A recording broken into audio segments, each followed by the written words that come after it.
I woke up believing this would be the proudest day of my life, walking my daughter down the aisle just as I'd promised her mother before she died. But before sunrise, our family driver arrived early and did something I never expected. He opened the back door and pushed me inside, pulling a blanket over me. "What are you doing?" I whispered, furious. "Please," he said urgently. "Hide. There's something you need to see." Against every instinct, I stayed silent, and what I witnessed from that hidden place changed everything. Hello, everyone, and thank you for being here. Before the story continues, take a second to tell me where you're watching from in the comments. I truly enjoy seeing how far these stories travel and hearing from you directly. One important note: some elements in this story have been fictionalized for educational and storytelling purposes, and any resemblance to real people or settings is coincidental. That said, the message I'm sharing is meaningful, and I hope it speaks to you. I woke at 6:30 to sunlight streaming through the windows of my bedroom, the same bedroom I'd shared with Caroline for 30 years before she passed. 5 years gone now, and some mornings I still reached for her side of the bed out of habit. This morning was one of those mornings. "Big day, sweetheart." I whispered to the empty room like she could hear me. Maybe she could. I'd stopped trying to figure out what I believed about that kind of thing after the funeral. I stood at the closet staring at the navy suit I'd picked out 3 months ago. Mother of the bride dresses get all the attention, but nobody tells you how much a father agonizes over what to wear when he walks his daughter down the aisle. Caroline would have known exactly what to choose. She always did. My hands shook slightly as I buttoned my shirt. Not from age, I'm 62 and still steady enough, but from something else. Something I couldn't name. A weight in my chest that had been sitting there since I'd opened my eyes. Downstairs, the house was quiet. Too quiet for a wedding day.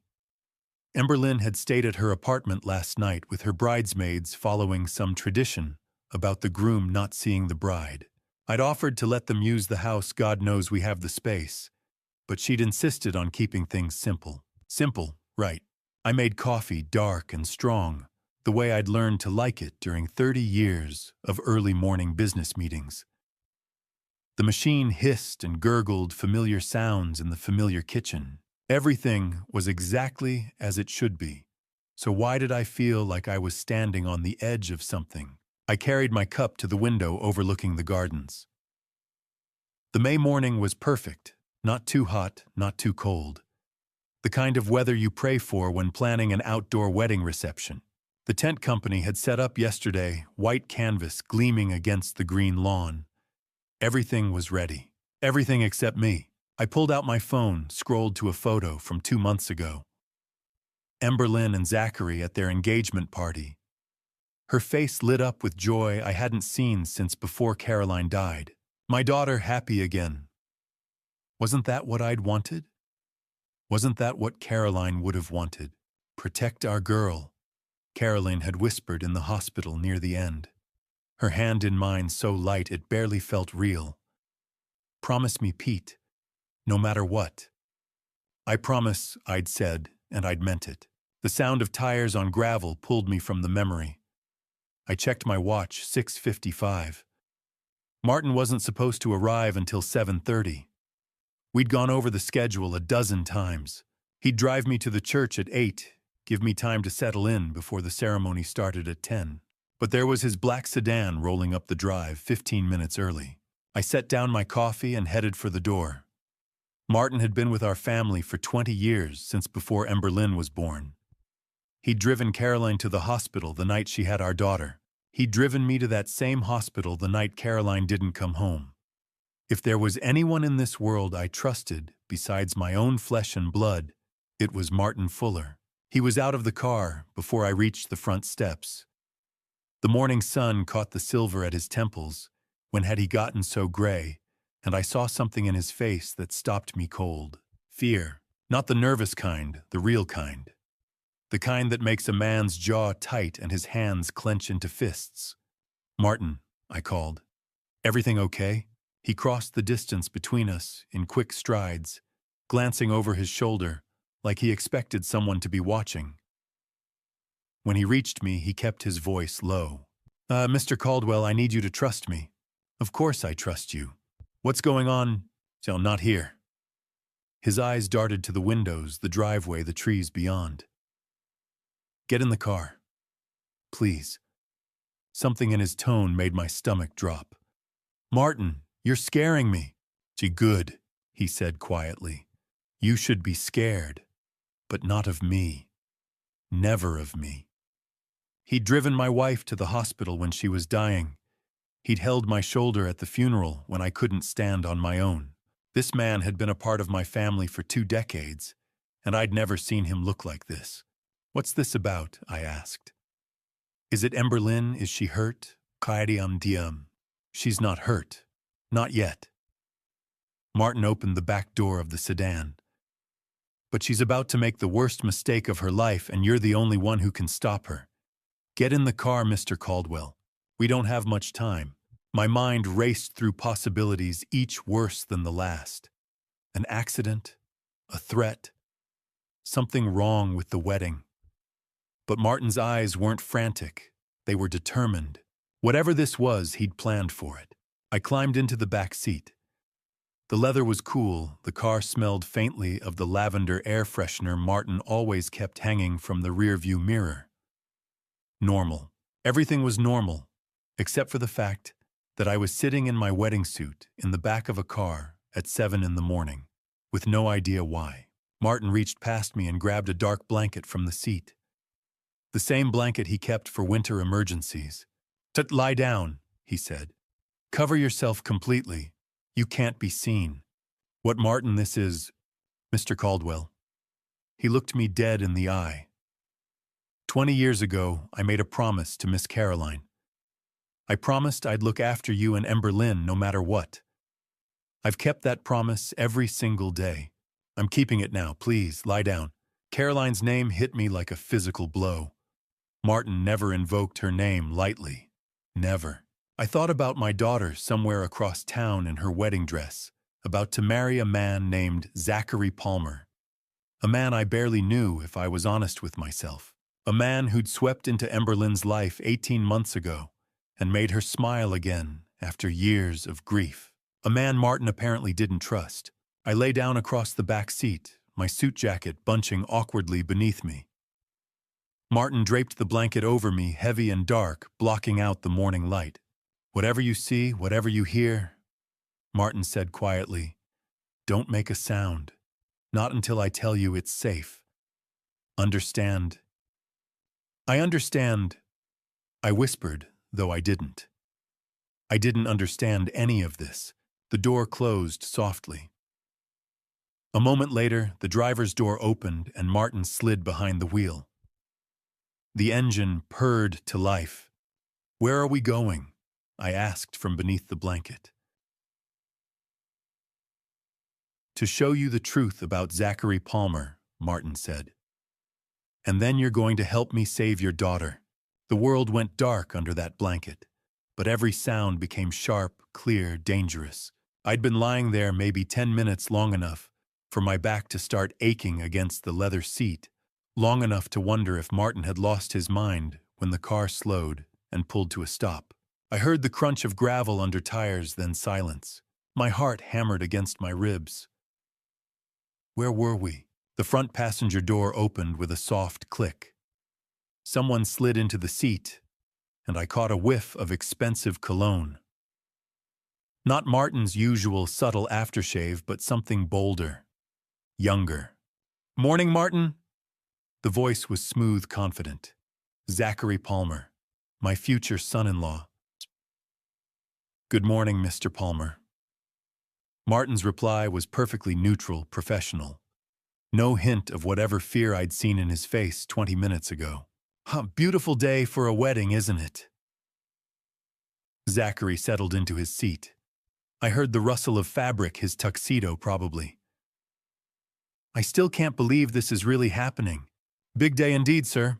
The car began to move again. I focused on keeping my breathing slow and quiet. Under the heavy blanket, the air was getting warm, stuffy. I wanted to shift position, but didn't dare. Zachary's phone buzzed. "That'll be my bride," he said, and I heard the smile in his voice. "Hey, beautiful." Even through the blanket, through the sound of the engine, I could hear the change in his tone. Soft, warm, the voice of a man in love. "Yeah, no, I'm not nervous." "Well, maybe a little," he laughed. "You're going to take my breath away, aren't you? You always do." I felt my chest tighten. That was my daughter on the other end of that call. My Ember Lynn probably standing in front of a mirror in her wedding dress, glowing with happiness.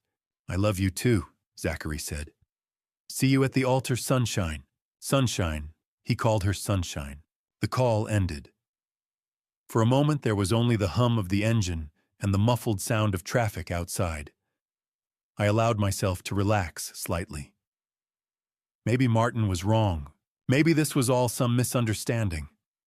The man I'd just heard sounded genuinely devoted to my daughter. Then Zachary's phone rang again. "Jesus," he muttered. His whole tone shifted, the warmth gone, replaced by something cold and clipped. He answered. "I told you not to call this number." I went rigid under the blanket. No, I can't talk right now. I'm in the car. With the driver." A pause.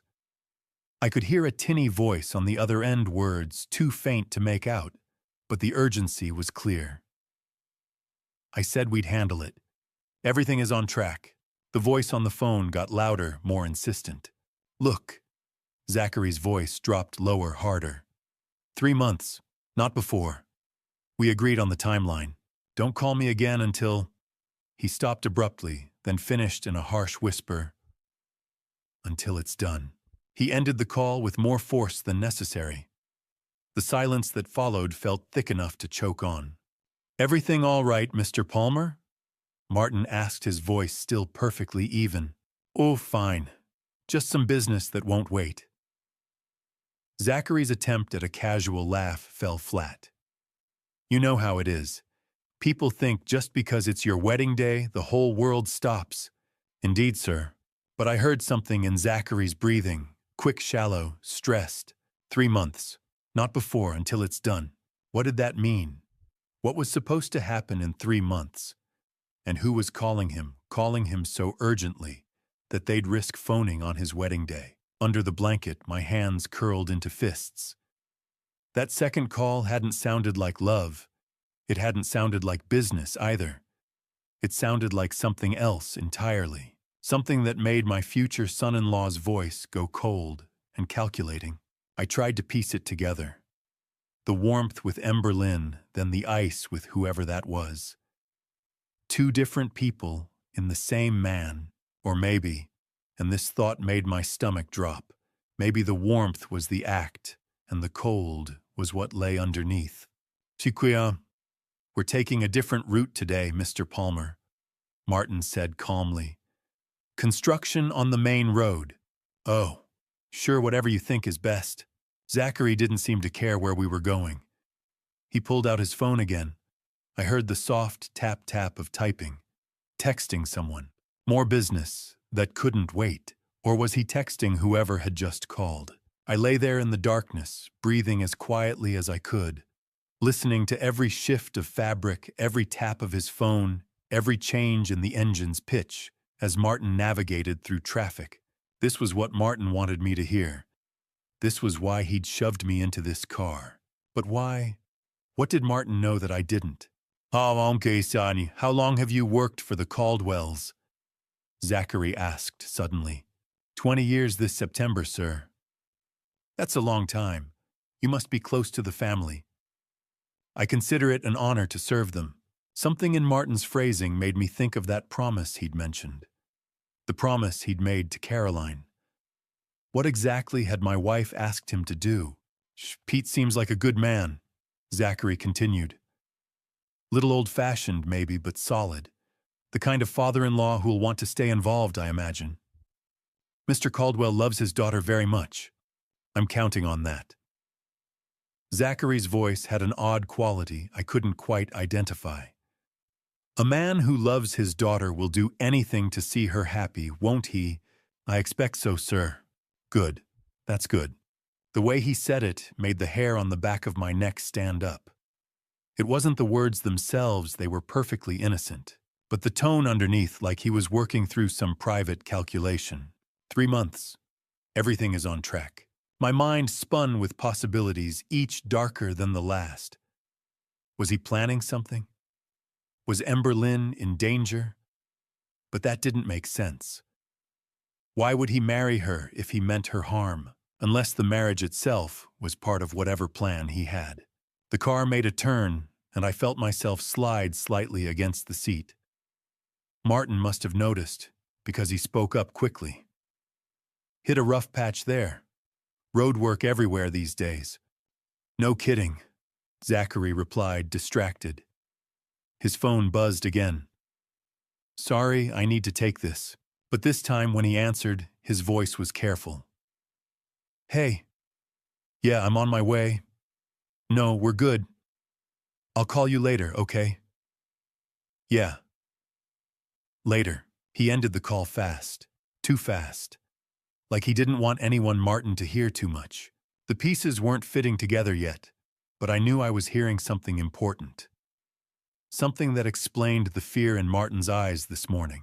In the darkness under that blanket, with nothing to go on but sounds and fragments of conversation, I felt dread pooling in my gut like cold water. 3 months, not before, until it's done. What was going to happen in 3 months?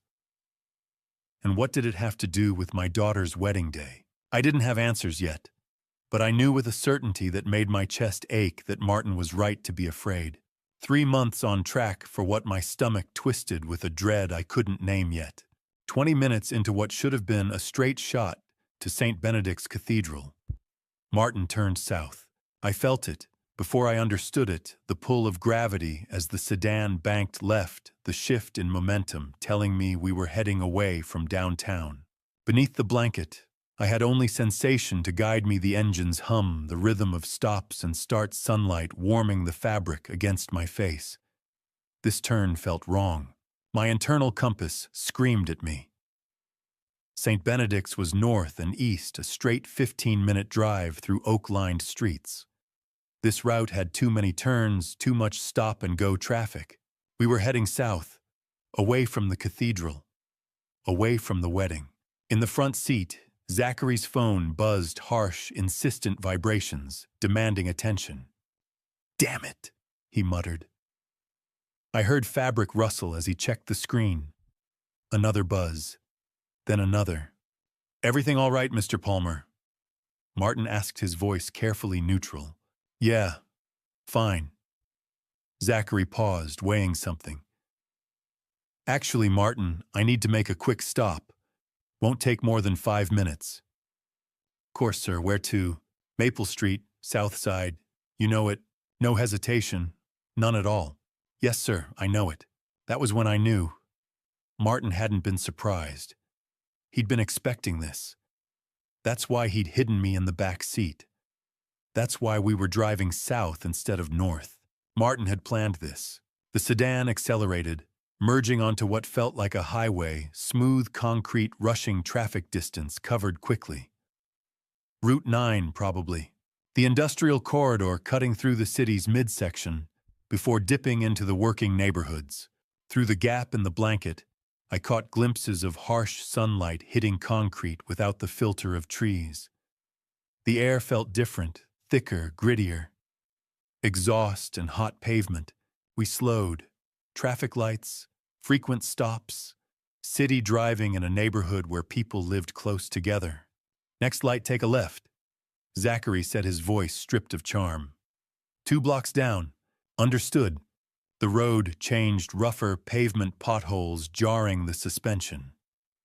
Streets that got repaired last, if at all. Through the fabric, I sensed buildings changing around us, taller structures giving way to shorter ones, glass replaced by brick and siding, dogs barking, children's voices, a metal gate clanging shut. This was a neighborhood where people hung laundry on lines, where corner stores sold lottery tickets, where families packed into townhouses and made the best of what they had. The middle ground, where most people lived, a world Zachary Palmer had never mentioned. Here, he said. The one with the blue trim. Tires crunched over gravel. The engine idled to a low rumble.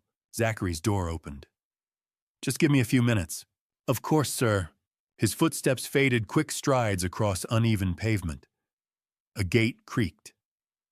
Then silence. Mr. Caldwell. Martin's whisper was urgent. Look now. But stay down.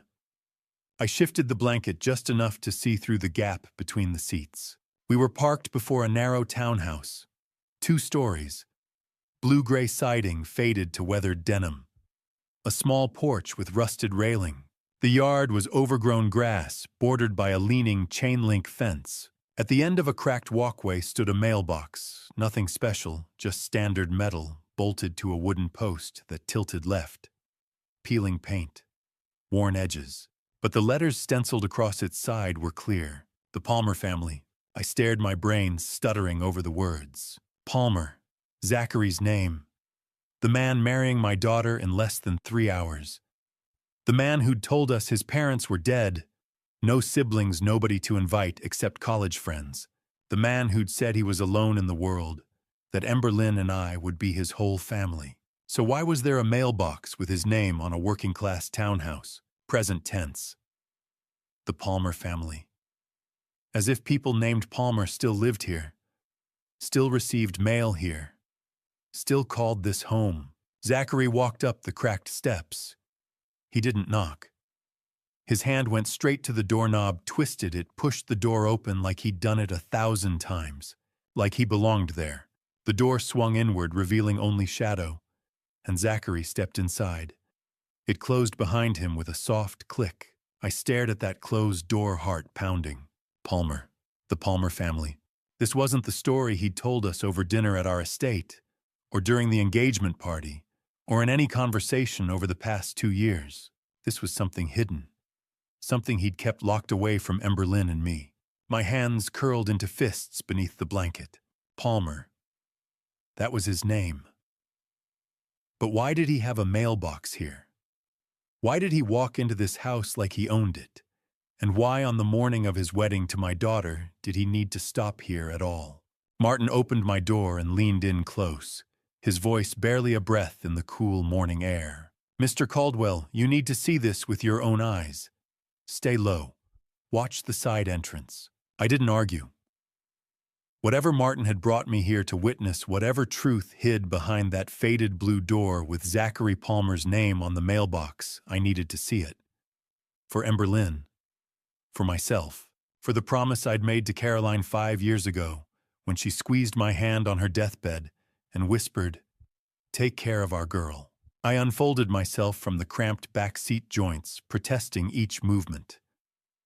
62 years old, crouching behind a sedan like a private investigator in a bad crime novel. But this wasn't fiction. This was my daughter's future unraveling in real time. Martin positioned himself between me and the house, blocking the view from the front windows. I stayed low, using the car as cover eyes fixed on the narrow alley beside the townhouse. The side entrance, Martin mentioned a weathered door with peeling white paint half hidden by an overgrown hedge. The morning sun beat down on cracked pavement, heat shimmering in the air. Somewhere down the block, a screen door slammed. A dog barked twice, then fell silent. Normal sounds. A normal Saturday morning in a normal neighborhood. Except nothing about this was normal. I heard the front door open and close the solid thunk of wood meeting frame. Zachary's footsteps echoed on the porch, then faded as he moved deeper inside. My heart hammered each beat, a question without an answer. What is he doing here? Who lives here? Why today? Minutes dragged by. 2, 3, 4. Each second stretched unbearably long. Then the side door opened. A woman stepped out first. Early 30s. Dark hair pulled into a messy ponytail. Jeans and a faded gray t-shirt worn thin by too many washes. She looked exhausted, the kind of tired that comes from sleepless nights and unpaid bills. Her face was drawn, eyes shadowed, but her jaw was set with stubborn resolve. A woman used to carrying weight she shouldn't carry alone. She crossed her arms defensively and turned back toward the open doorway. Zachary, please. You can't keep doing this. Her voice was soft, but strained, pulled tight like wire. I couldn't hear his reply from inside, but I didn't need to. Her expression said enough frustration, resignation, fear. Then I heard it, a child's voice, high-pitched, excited, from inside the house. Daddy, Daddy. The word struck me like a blow to the chest. Daddy. A little girl burst through the side door, small feet pounding on the steps. She couldn't have been more than 4 blonde curls, bouncing pink sneakers, flashing a stuffed rabbit clutched in one hand. She wore a yellow sundress, with daisies, the kind a father chooses, because it makes his child smile. Daddy! She cried again, running toward the doorway, and Zachary Palmer stepped out to catch her. He scooped her up effortlessly, lifting her high as she squealed with joy. She wrapped her arms around his neck, burying her face against his shoulder. He held her close, not like a stranger, not like a visitor, but like a man who had done this 1,000 times. Like a father. Hey, sweetheart, he murmured, voice gentle in a way I'd never heard. He kissed the top of her head, fingers soft in her curls. I can't stay long today. But why? She pulled back bottom lip, trembling. You said you'd play tea party with me and Mr. Floppy. She held up the stuffed rabbit. His smile faltered for half a second, then returned, practiced familiar, the same charm he'd used on Emberlyn. On me. On everyone who trusted him. I know, baby. I'm sorry. Daddy has to work today. But I'll be back soon. I promise. Liar. The word screamed inside my head. He wasn't going to work. He was going to St. Benedict's Cathedral. He was going to stand at the altar in a tailored tuxedo and vow himself to my daughter. Promise her forever, while this child waited at home for a father building a second life. The woman, his wife, she had to be stepped closer, arms still crossed. Zach, we need to talk about. Not now, Marley. His voice sharpened, warmth draining instantly. He set the child down, gently ruffling her hair. Mia, go inside and finish breakfast. Mommy and I need a minute. Mia. Her name was Mia. She hesitated. Sensing tension, then ran back inside Rabbit, trailing behind her. Marley watched her disappear, then faced Zachary again, voice low and urgent. You can't keep lying to her. She asks about you every day. She doesn't understand why you're gone. I'm handling it. Handling it. Her voice cracked. You're getting married today. To someone else. How is that handling anything? My breath caught. She knew. About Emberlyn, about the wedding, everything. Zachary glanced around, scanning the street, fear flickering. His eyes passed Martin's sedan past me without stopping. I stayed frozen, heart pounding.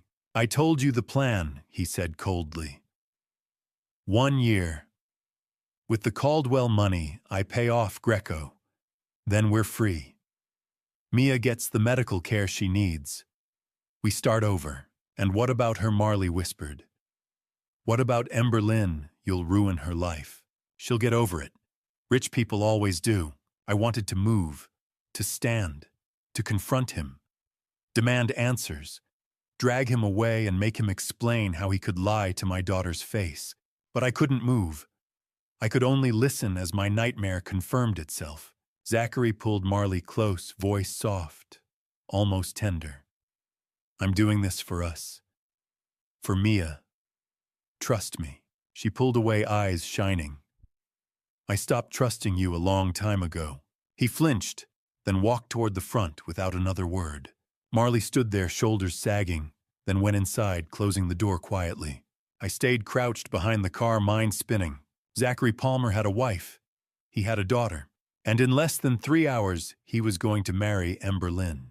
I should have confronted him right then and there. Every instinct I had was screaming at me to stand up, to walk across that cracked pavement, to grab Zachary Palmer by his collar and demand the truth in front of his wife and his daughter and God himself. But Martin's hand landed on my shoulder, firm, steady, anchoring me in place. Wait. He whispered, his voice barely audible over the pounding of my heart. There's more. More. What more could there possibly be? The man was married.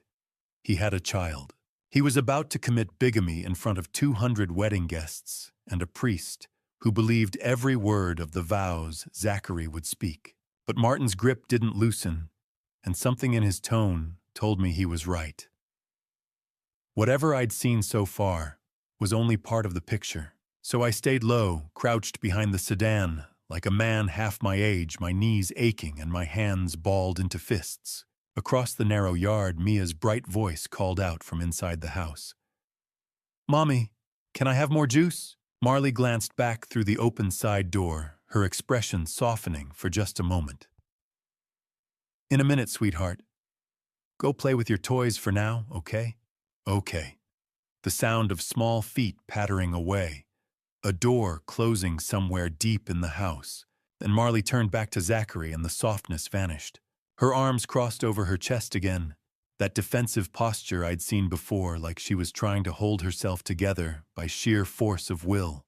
"You're really going through with this?" Her voice was quiet, but there was an edge to it, something raw and desperate.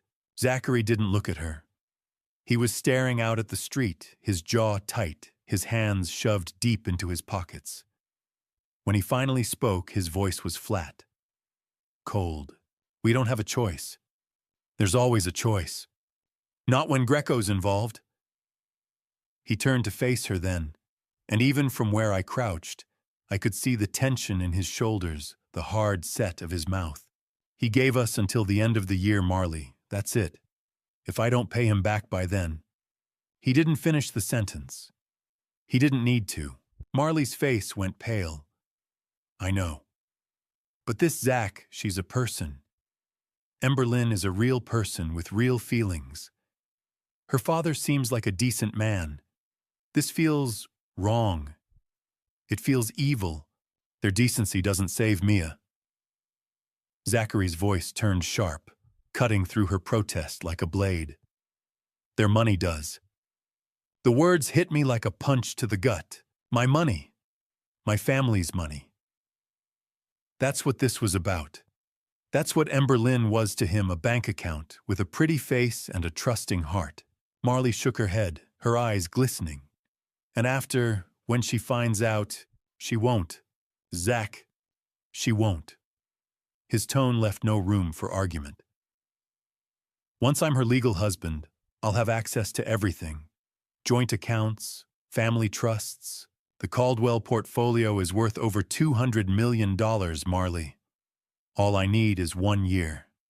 1 year to get what we need, pay off Greco, and disappear. She'll never even know what happened. 1 year." The timeline clicked into place in my mind, like puzzle pieces I'd been too blind to see before. The rushed engagement Zachary had proposed after only 6 months of dating. The quick wedding he'd insisted they get married this spring, instead of waiting for fall like Emberlyn had wanted. The way he'd charmed his way into every family dinner, every business meeting, every corner of our lives with that easy smile and those smooth words. He'd been planning this from the start. What if she files for divorce? Marley's voice was barely a whisper now. What if she goes to the police? Zachary let out a harsh laugh. Rich people don't go to the police. They go to their lawyers. And by the time her lawyers figure out what happened, we'll be long gone. New names, new city, new life. And Mia.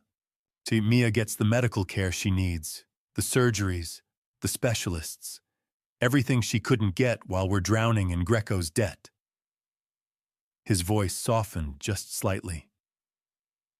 That's what matters. Not some spoiled hotel heiress who'll cry into her champagne for a few months, and then move on to the next guy her daddy approves of. I wanted to scream, to stand up and tell him that Emberlyn wasn't spoiled, that she'd worked her entire life to earn her place in the company, that she'd mourned her mother with a grief that had nearly broken her, that she deserved so much better than this lying, calculating predator who saw her as nothing more than a means to an end. But Martin's hand was still on my shoulder, and his grip tightened as if he could sense my rage building. Wait, he breathed. Just wait. Marley wrapped her arms around herself, her shoulders hunching forward. I can't keep doing this, Zach. I can't keep lying to Mia. She asks about you every day. She doesn't understand why you're gone so much. It'll be over soon. Will it? Her voice cracked. Or will you just find another scheme, another woman to use? When does it end? Zachary's expression hardened. It ends when we're free of Greco. That's when it ends. He pulled out his phone, glanced at the screen, and cursed under his breath. I have to go. The wedding starts in less than 3 hours. Why, I'll call you tonight. He turned toward the front of the house without looking back. Keep Mia inside. I don't want her seeing me leave. She already knows you're here. Then distract her. His footsteps echoed on the wooden porch steps, then faded as he rounded the corner toward the street. Marley stood there for a long moment, her face buried in her hands. Then she straightened, wiped her eyes, and went back inside, closing the side door behind her with a soft click. I stayed frozen behind the sedan, my entire body shaking with a rage I could barely contain. Less than 1 year. That's how long Zachary Palmer had planned to stay married to my daughter. Less than 1 year to drain our family's accounts, pay off his debts, and vanish with his real wife and child, leaving Emberlyn with nothing but betrayal and a broken heart. My hands were still clenched into fists, my nails digging into my palms hard enough to draw blood. I wanted to chase him down, to drag him back here and make him confess everything, to call the police, the FBI, anyone who could stop this nightmare before it was too late. But Martin's voice cut through the haze of my anger. Mr. Caldwell. Quiet. Steady. There's more you need to know. Get back in the car. I turned to look at him, my vision blurring with fury. More. What else could there possibly be? Martin's face was grim. The worst part, after Zachary finished speaking with Marley and headed back toward the street, Martin moved fast.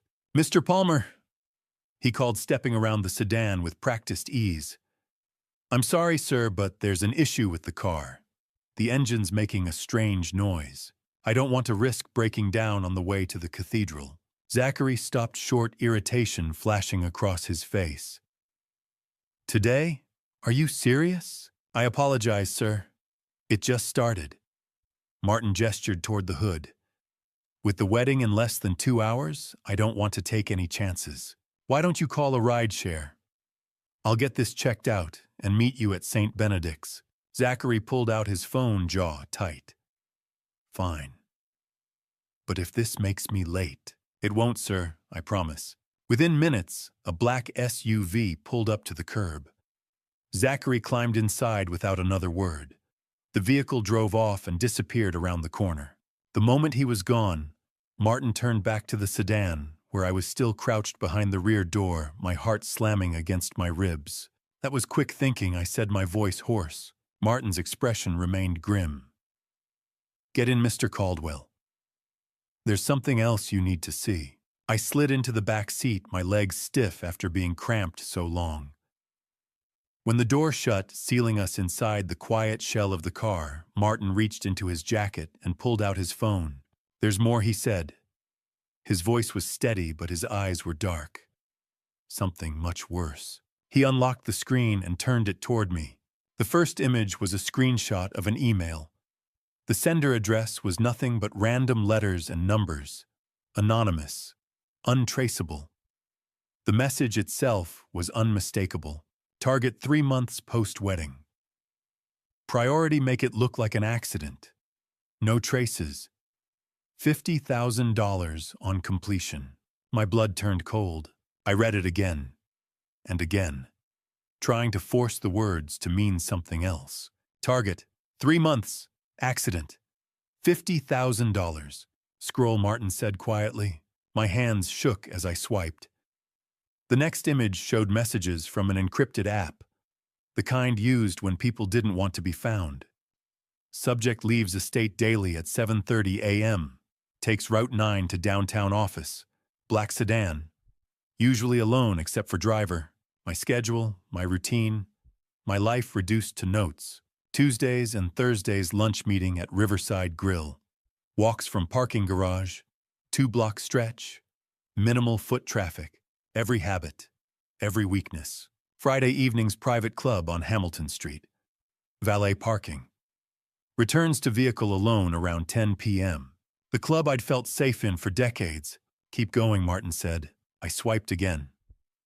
A bank transfer record appeared. $10,000 sent from an unfamiliar shell company. The memo line read, "Deposit services pending completion." Deposit. Not payment, meaning the rest would come later, after I was dead. My vision blurred. The phone trembled in my hands. He's planning to. I couldn't finish. Yes, Martin said. Zachary Palmer hired someone to kill you. 3 months after the wedding. Once he's legally married to Emberlyn and has access to the family accounts. Everything snapped into place. The rushed engagement. The sudden wedding. The 1-year timeline Marley mentioned. It was never about staying married. It was about surviving long enough to become a widower. No divorce, no court battles. Just a tragic accident and a grieving son-in-law positioned to inherit everything when the patriarch died. The call this morning, I whispered. In the car. When he said 3 months, that was confirmation, Martin said. He was finalizing the timeline with the person he hired. The memory replayed clearly. Zachary's tense voice, his nervous glance. Everything is on track. 3 months. Not 1 day sooner. Not a business deal, a murder. How did you find this? I asked. I've been watching him for 2 weeks, Martin said. Ever since he started asking questions about your schedule, about your routines, things that didn't make sense. You were spying on him. I installed monitoring software on his laptop when he left it unattended at the estate last week. He didn't flinch. I needed confirmation. I found this yesterday. Does he know? No, it runs quietly. And Marley, I asked. Does she know about this? Martin shook his head. She knows about the fraud, the money, but not this. My hands trembled as I opened my own phone and began photographing each screen. The email, the messages, the bank transfer. One by one, evidence, proof that Zachary wasn't just a liar or a thief. He was planning murder. Click, another photo, click, another. I documented every word, every detail. Mr. Caldwell, Martin said gently. Are you all right? I wasn't. How could I be? My daughter's fiancé had ordered my death. Every smile, every dinner, every handshake had been part of a countdown. But I nodded. I have everything. Good. We'll need it. I stared at the screenshots once more. At the cold language that turned my life into a target and my death into completion. At the $50,000 assigned to my existence. 3 months. That's how long he planned to wait. 3 months after marrying Emberlyn. 3 months after gaining access. 3 months after securing his position. My daughter would lose her father. She would grieve, and the man who ordered my death would hold her while she cried. The thought made me nauseous. I looked at Martin. He was going to make her a widow. She'd spend her life believing it was an accident. I know, Martin said. We sat in silence. The sun beat against the roof. A door slammed somewhere nearby. A dog barked. Normal sounds. Inside the car, I held proof of a murder-for-hire plot. This wasn't about money anymore. This was far more dangerous. I needed answers. And the woman inside that house was the only person who could give them to me. I need to talk to her. I said, my voice steady despite the adrenaline coursing through my veins. To Marley. Martin's eyes widened slightly. Mr. Caldwell, are you sure Zachary could come back? He won't. Not for a while. He thinks you're fixing the car. I reached for the door handle. I need to understand why. And I need her at that church. Martin hesitated, then nodded. I'll keep watch. I stepped out of the sedan and walked across the cracked pavement toward the blue-gray townhouse. Each step felt heavier than the last, weighted with the knowledge of what I'd just learned. My heart hammered as I climbed the wooden steps to the small porch. I raised my hand and knocked. Footsteps inside. Quick. Light. The door opened, and Marley Palmer stood there, her expression shifting from hope to confusion to something close to panic in the span of a heartbeat. "Zachary, did you forget?" She stopped mid-sentence when she saw me. Her face went pale. "Mr. Caldwell, how did you—" "I know everything." My voice came out harder than I intended. "Now you're going to tell me the truth." For a moment, she just stared at me. Then her shoulders sagged, and something inside her seemed to break. She stepped back, opening the door wider. "Come in." The house was small but tidy. Worn furniture that had seen better days. Children's toys scattered across a threadbare rug, the kind of home where people made do with what they had and tried to pretend it was enough. From somewhere deeper in the house, I heard a child's laughter. Mia, playing with her toys, oblivious to the nightmare her father had created. Marley closed the door behind me and leaned against it, her arms wrapped around herself like she was trying to hold herself together. "How much do you know?" "Enough. The secret marriage, the plan to steal from my family, the 1-year timeline." I paused, watching her face. "And the part about eliminating me 3 months after the wedding." Her eyes went wide. "What? You didn't know about that part, did you?" She shook her head, her hand flying to her mouth. "Oh my God, no. I didn't." Her voice cracked. "He wouldn't." "Would he?" "He already has. There's a contract. A deposit's been paid." Marley sank into a chair, her face buried in her hands. I knew he was desperate. But I didn't think he'd...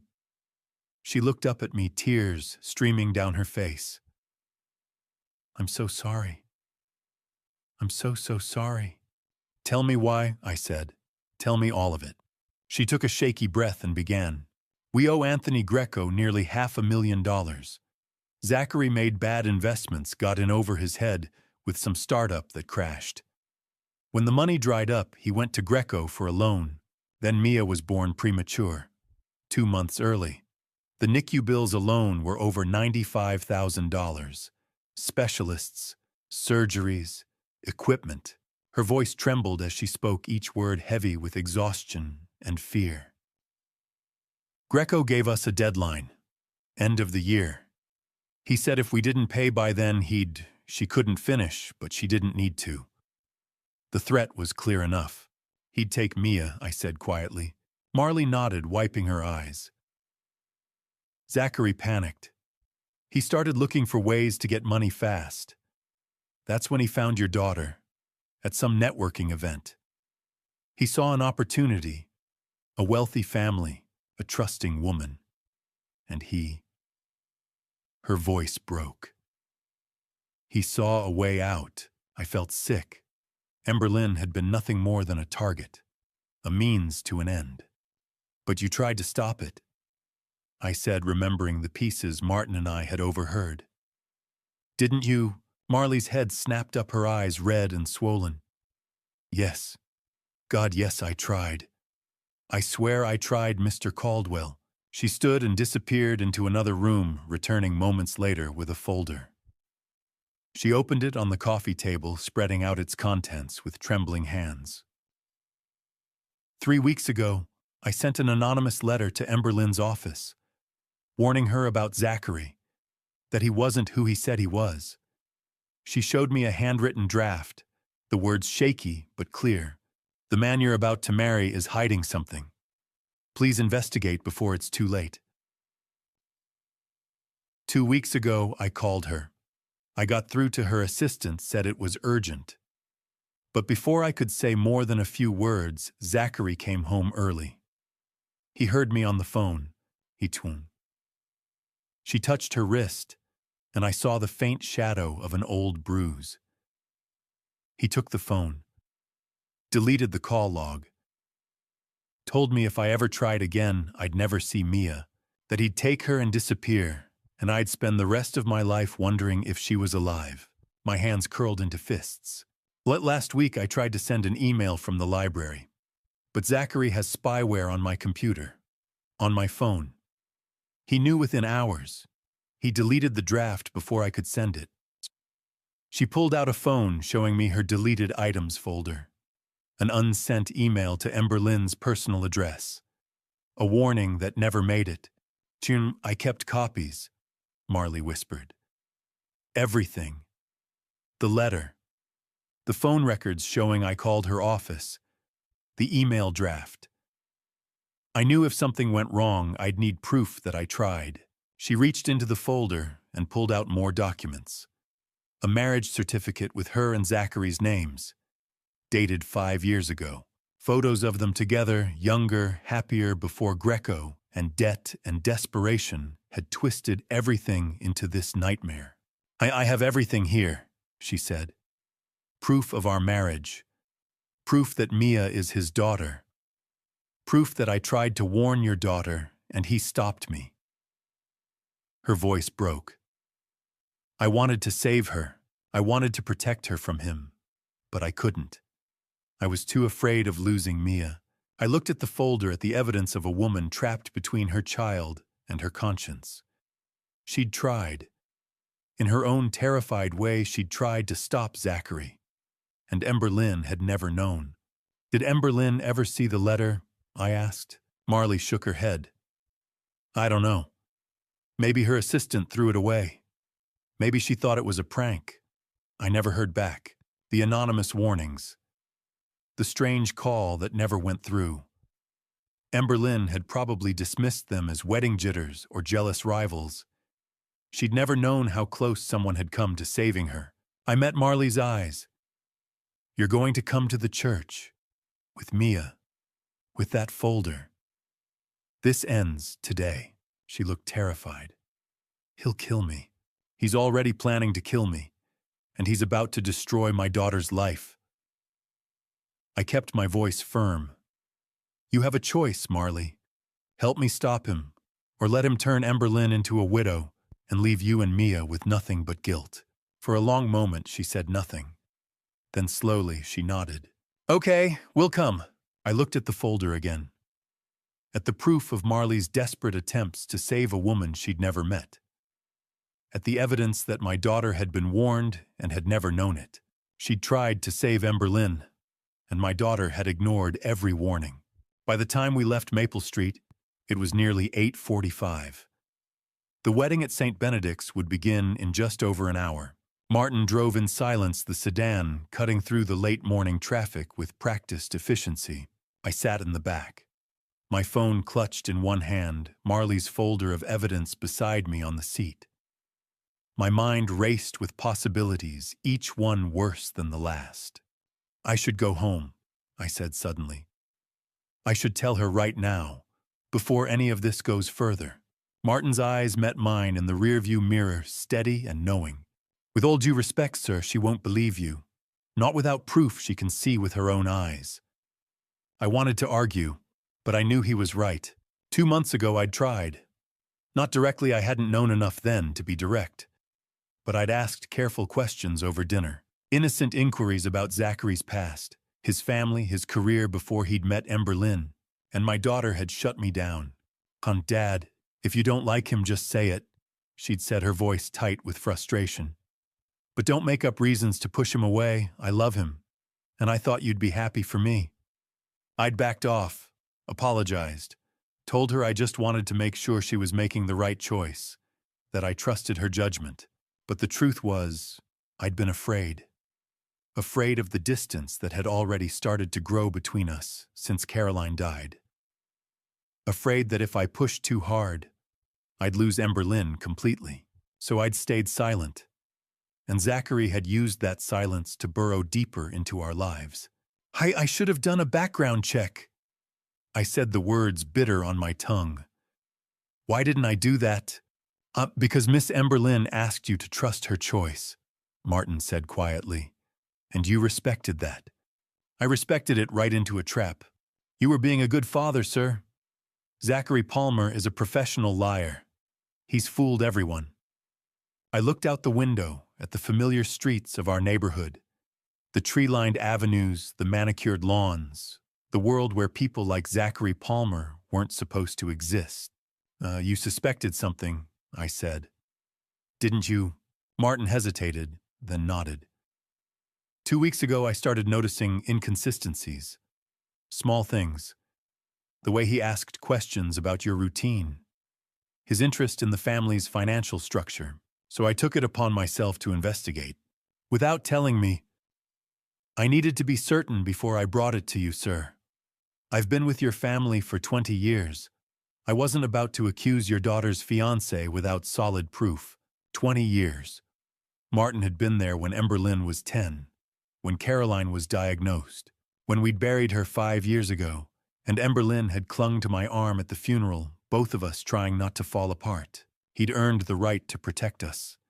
Even from threats I'd been too blind to see. She won't believe me if I tell her alone, I said more to myself than to Martin. She'll think I'm jealous, or controlling, or trying to ruin her happiness. Yes, sir. But if she sees it herself, Marley Mia, the marriage certificate, all of it in front of everyone at the church, she'll have no choice but to accept the truth. The plan crystallized in my mind. Brutal. Public. Devastating, but necessary. I pulled out my phone and started making calls. First, my lawyer. Douglas Whitmore had been handling the Caldwell family's legal affairs for 30 years. He picked up on the second ring. Doug, I need you at St. Benedict's Cathedral, before the wedding, with a legal team. I'll explain when you get there, but this is urgent. His voice was sharp with concern, but he didn't ask questions. I'll be there in 20 minutes. Next, the police. I explained the situation as clearly as I could, bigamy fraud, a potential threat to my life. The detective on the line promised to send officers to the church discreetly. We'll coordinate with you, Mr. Caldwell, but we'll need solid evidence. You'll have it. Finally, I called Marley. She answered on the first ring, her voice shaky. Mr. Caldwell, you and Mia need to come to the church. Use the back entrance on Hamilton Street. 9:45. I'll have someone waiting to bring you inside. I'm scared. I know. But this is the only way to protect your daughter. And mine. She was quiet for a long moment. Then, we'll be there. I ended the call and leaned back against the seat, closing my eyes. A memory surfaced unbidden and sharp. Caroline. 5 years ago. Lying in a hospital bed, her face pale, her hand so small and fragile in mine. The cancer had taken so much from her already. Her strength, her energy, her certainty about the future, but not her fierceness. Not when it came to Emberlyn. Pete, she'd whispered, her voice hoarse. Promise me something.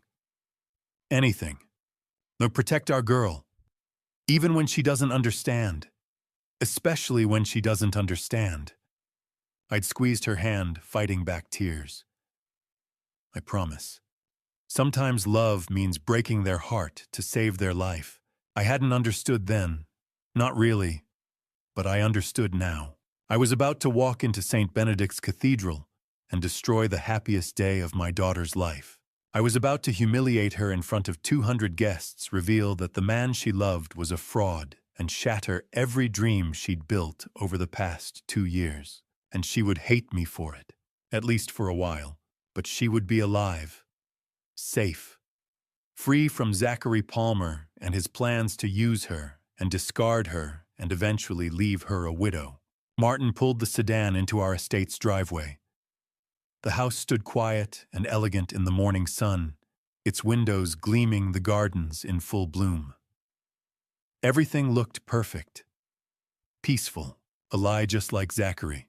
We have 45 minutes, Martin said, checking his watch. I nodded, gripping the folder Marley had given me.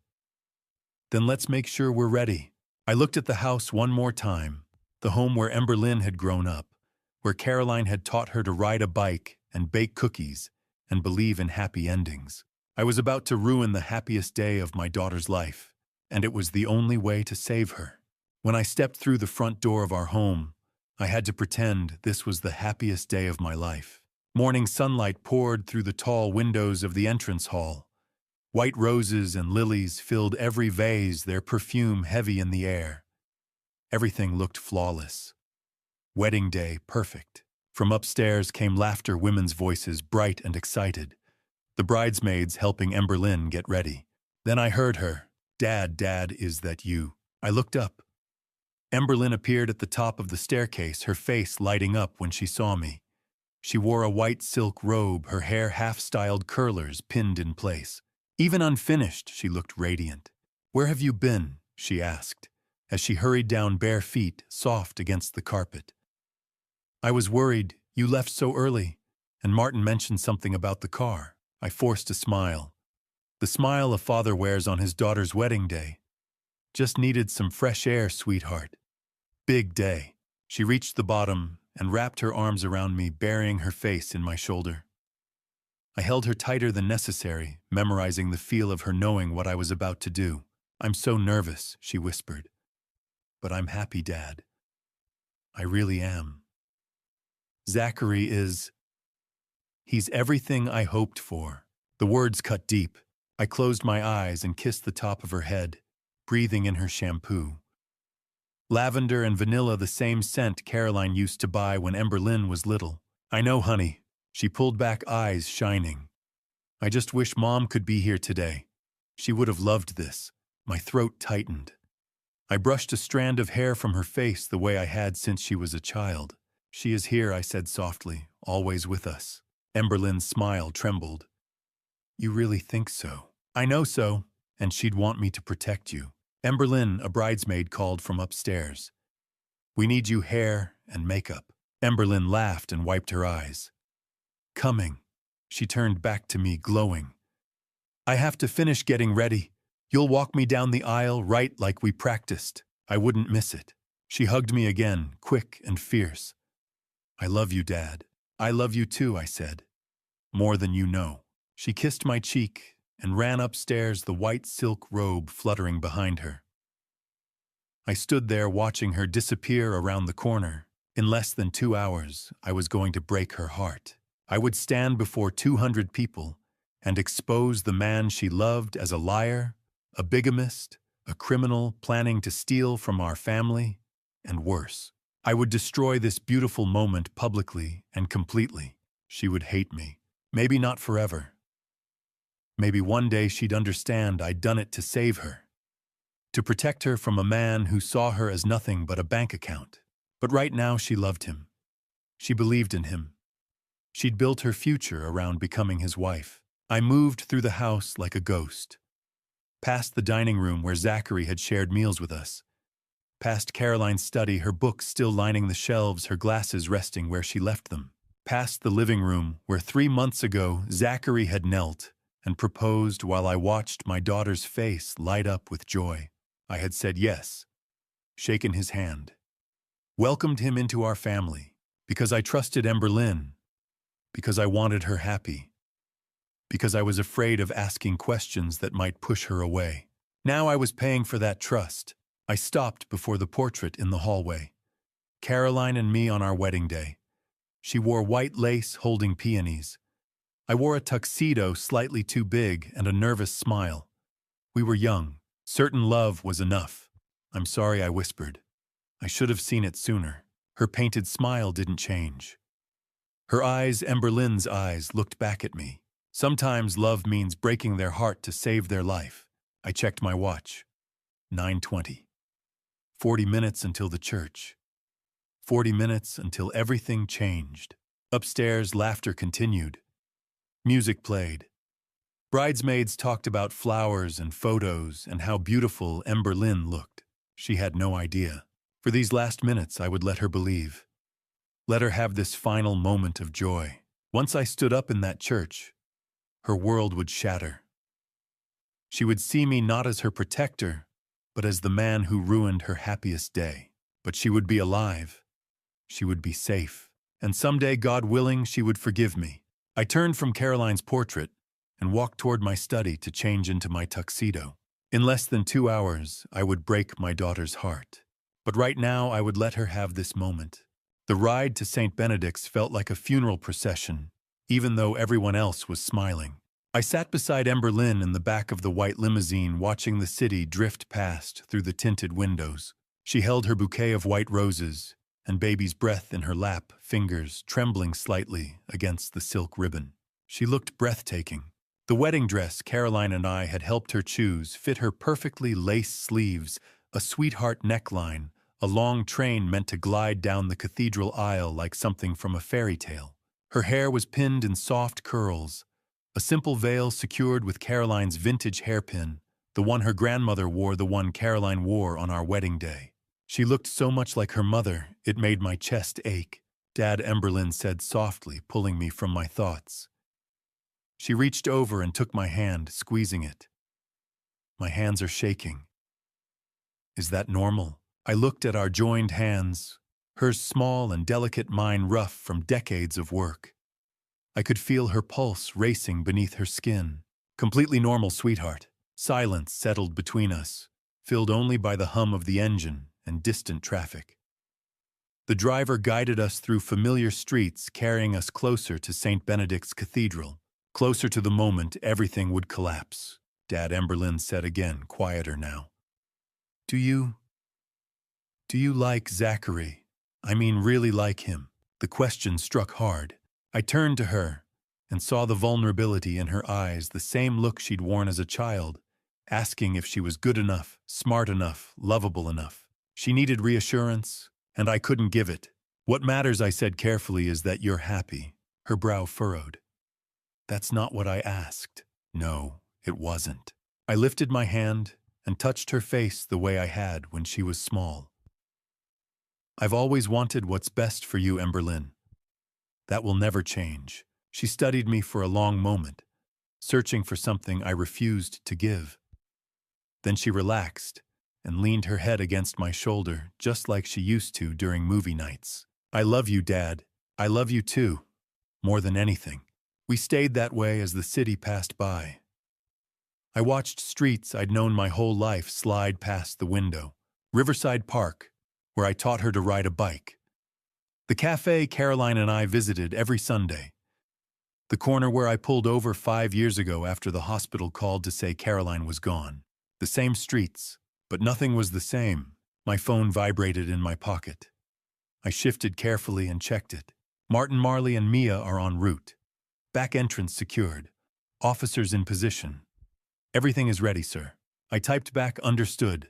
Work, Emberlyn asked. Martin confirming timing. She nodded, trusting, and rested her head against me again. Ahead, the spire of St. Benedict's rose into view, its stone facade catching the late morning sun. The same cathedral where Caroline and I were married 35 years ago. I remembered standing at the altar, hands shaking, breath stolen, when I saw her walking toward me in white lace. We'd promised forever, and we meant it. We built a life, raised a daughter, loved each other through everything, until cancer ended it. Now Emberlyn was about to stand at that altar with a man who planned to betray her. Not if I could stop it. The limousine slowed near the cathedral. Guests gathered on the steps. Photographers adjusted lenses. Curious strangers paused to watch. 200 guests, 200 witnesses, 200 people about to watch a dream shatter. We're here, Emberlyn whispered, sitting up. She smoothed her dress, checked her veil in the mirror tucked into her bouquet.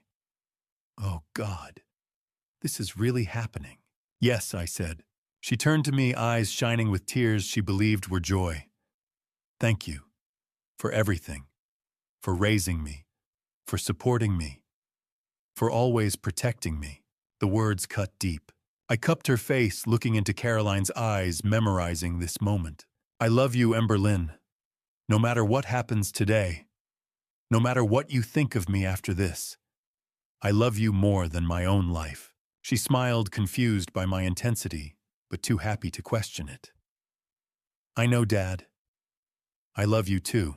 The driver opened the door. Sound rushed in, laughter, music, camera shutters. We'd stopped at the side entrance, away from the crowd. Emberlyn gathered her dress, preparing to step out. I watched her for one final second. She believed she was walking toward her happily ever after. I was about to protect her in the worst way possible, in a way that would make her hate me, but she would be alive. She would be safe, and someday she would understand. I stepped out and offered her my hand. It was time. We arrived at St. Benedict's 15 minutes early. The old stone cathedral stood as it had for more than a century, solid, unmoving, carrying the weight of countless ceremonies within its walls. Today it would carry mine. The Gothic structure rose against the late morning sky, its spire reaching upward like a prayer carved in stone. Stained glass windows depicted angels, saints, and moments of divine mercy, their colors softened by the light filtering in from outside. Thick stone walls kept the air cool even on warm days like this. Inside, the cathedral had been transformed. White roses and lilies lined the aisle, their fragrance blending with candle wax and old wood. Hundreds of candles flickered in polished brass holders, casting gentle shadows along the vaulted ceiling above. Everything looked perfect, beautiful, exactly as Emberlyn had imagined. Guests were beginning to arrive, business associates in tailored suits, longtime family friends in their finest clothes, distant relatives I hadn't seen in years. They smiled and nodded as they took their seats, whispering softly, admiring the flowers and the setting, commenting on how lovely Emberlyn would look as a bride. None of them knew what was coming. I guided Emberlyn toward the bride's preparation room, a small chamber off the main sanctuary, where she could make her final adjustments. The bridesmaids were already there, laughing, fixing her veil, making sure every curl was perfect. "I'll see you out there, sweetheart," I said, kissing her forehead. She squeezed my hand, eyes shining. "I love you, Dad. I love you too." I left her surrounded by excitement and certainty and walked back into the sanctuary. The space felt larger now, emptier despite the growing crowd. I made my way down the aisle toward the front pew reserved for the father of the bride. My footsteps echoed against the stone floor, each step drawing me closer to the altar. The same altar where Caroline and I had stood 35 years ago, promising forever. The same altar where her casket had rested 5 years ago, surrounded by flowers just like these. While Emberlyn and I sat in this same pew, trying to understand how the world could keep moving when ours had stopped. "Pete," a familiar voice called. I turned to see Douglas Whitmore approaching, hand extended. My lawyer. My friend for 3 decades. He wore an expensive suit and a confident smile. "Congratulations," he said, shaking my hand. "Big day. Zachary seems like a good man. You must be proud. If only you knew." I nodded. "Thank you, Douglas. Caroline would have loved this," he added gently. "She'd be so happy seeing Emberlyn like this."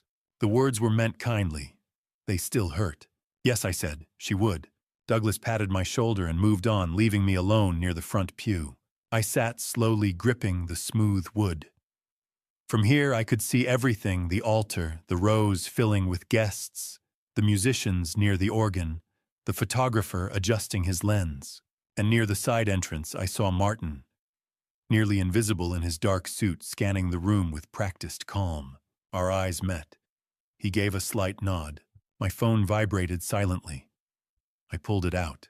"Martin, package delivered." Back entrance. Mia briefed, "Secret game, stay quiet." "Everything in position." I typed back, "Understood." The secret game had been Marley's idea. She'd knelt down and told Mia they were playing a special church game where she had to stay as quiet as a mouse to win a prize afterward. Mia thought it sounded wonderful. She didn't know she was about to watch her father's life collapse. I looked toward the altar again, imagining Zachary standing there, smiling, playing the devoted groom, while his real wife and child waited in a back room. "Caroline," I closed my eyes. "If you can hear me, help me do this right. Help me be strong enough." I imagined her sitting beside me like she used to during Sunday services, her thumb tracing circles in my palm, a silent reminder that we were never alone. Sometimes love means breaking their heart to save their life. She'd said that when she made me promise to protect Emberlyn no matter what. I never imagined it would mean this. The organ began to play softly. Conversations faded. Guests turned toward the front. The photographer moved into position. Reverend Jonathan Reed stepped out and took his place at the altar, Bible in hand, serene and ready. This was it. Soon the processional would begin. Bridesmaids would walk the aisle. Then Emberlyn, radiant, holding my arm, believing she was walking toward her forever. And I would stand beside her listening as Zachary Palmer spoke vows he never intended to keep. Until I stopped him. I looked around once more at the stained glass, the guests holding programs, the altar where joy and grief had already shaped my life. Saint Benedict stood silent, holding centuries of secrets. Today it would hold mine. The organ swelled. The ceremony was about to begin, and so was the truth. The music swelled. Everyone stood. Zachary Palmer stepped into view from the side entrance, looking like every father's dream son-in-law. The black tuxedo fit him perfectly tailored, elegant, expensive. His dark hair was styled just right, not a strand out of place. And that smile, that practiced, confident smile that had charmed Emberlyn, charmed me, charmed everyone who'd ever met him. He looked like a man in love, a man about to marry the woman of his dreams. He looked like a lie. Jason Hartley followed a step behind Zachary's best man, a college friend he'd introduced us to 6 months ago. Jason wore a matching tuxedo and a supportive grin, playing his part in this performance perfectly. Zachary took his place at the altar, standing beside Reverend Jonathan Reed. He adjusted his tie, clasped his hands in front of him, and turned to face the center aisle. Waiting, anticipating. The picture of a nervous groom on the happiest day of his life. I wanted to stand up right then, to shout the truth across the cathedral, to end this before it went any further. But I stayed in my seat, waiting, watching. The bridesmaids entered next, 3 of Emberlyn's college friends, dressed in soft pastel gowns that complemented the white roses lining the aisle. They carried small bouquets and walked in measured steps, smiling at the guests taking their positions at the front of the sanctuary.